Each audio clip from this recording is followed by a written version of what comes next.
Perundingan Linggarjati adalah suatu perundingan antara Indonesia dan Belanda di Linggarjati, Jawa Barat, yang menghasilkan persetujuan mengenai status kemerdekaan Indonesia. Pada awal Oktober 1946, pemerintah Inggris mengirimkan Lord Killern ke Indonesia untuk menyelesaikan perundingan antara Indonesia dengan Belanda.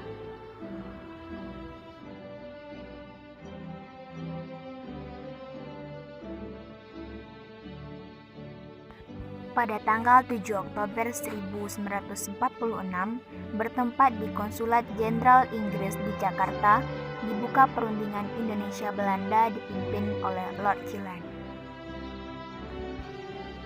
Perundingan ini menghasilkan persetujuan gencatan senjata 14 Oktober dan meratakan jalan ke arah perundingan di Linggarjati yang dimulai tanggal 11 November 1946. Dalam perundingan ini, Indonesia diwakili oleh Sultan Syahrir, Belanda diwakili oleh tim yang disebut Komisi Jenderal dan dipimpin oleh Wim Schermerhorn dengan anggota H.J. van Mook, dan Lord Killern dari Inggris bertindak sebagai mediator dalam perundingan ini. Perundingan Linggarjati menghasilkan keputusan yang kemudian disebut Perjanjian Linggarjati yang memiliki 17 pasal. Dari 17 pasal tersebut, terdapat 3 pasal pokok, diantaranya adalah: pertama, Belanda mengakui Republik Indonesia secara de facto dengan wilayah kekuasaan meliputi Sumatera, Jawa, Madura, dan Belanda akan meninggalkan Indonesia selambat-lambatnya 1 Januari 1949. Kedua, menyepakati pembentukan negara serikat dengan nama Negara Indonesia Serikat atau RIS yang terdiri dari RI, Kalimantan, dan Timur Besar sebelum 1 Januari 1949. Yang ketiga, RIS dan Belanda akan membentuk Uni Indonesia Belanda dengan Ratu Belanda sebagai ketuanya. Perjanjian Linggarjati memberikan dampak positif dan negatif bagi Indonesia. Dampak positifnya yaitu: yang pertama, citra Indonesia di mata dunia internasional semakin kuat.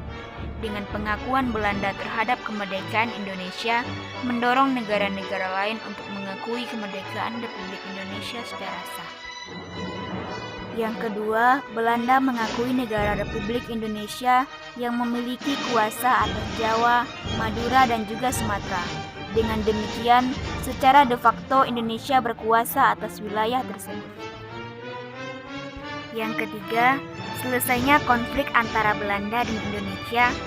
Walaupun setelahnya Belanda melanggar perjanjian, pada saat itu dikhawatirkan apabila konfrontasi rakyat Indonesia dan kekuatan Belanda terus berlanjut, maka akan semakin banyak korban jiwa dari kalangan rakyat.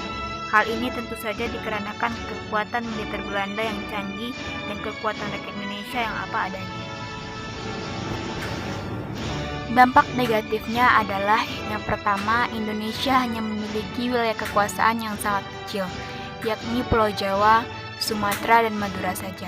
Selain itu, Indonesia harus mengikuti juga persemakmuran Indonesia Belanda. Yang kedua, memberikan waktu Belanda membangun kekuatan atau menghela nafas untuk kemudian selanjutnya melakukan agresi militernya. Yang ketiga, dalam perundingan tersebut diketahui bahwa pemimpin yang ditunjuk, yaitu Sultan Syahrir, telah dianggap memberikan dukungan pada Belanda.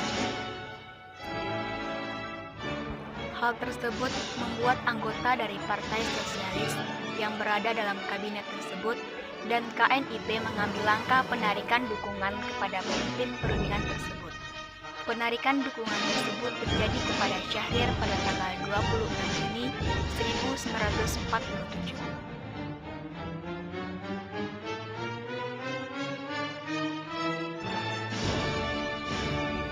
Dalam pelaksanaannya, perjanjian ini tidak berjalan baik.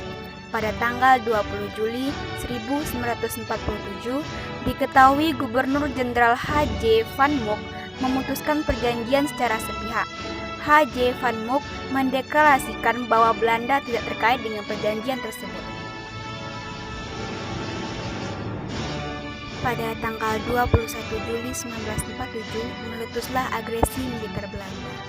Hal ini merupakan akibat dari perbedaan penafsiran antara Indonesia dan Belanda.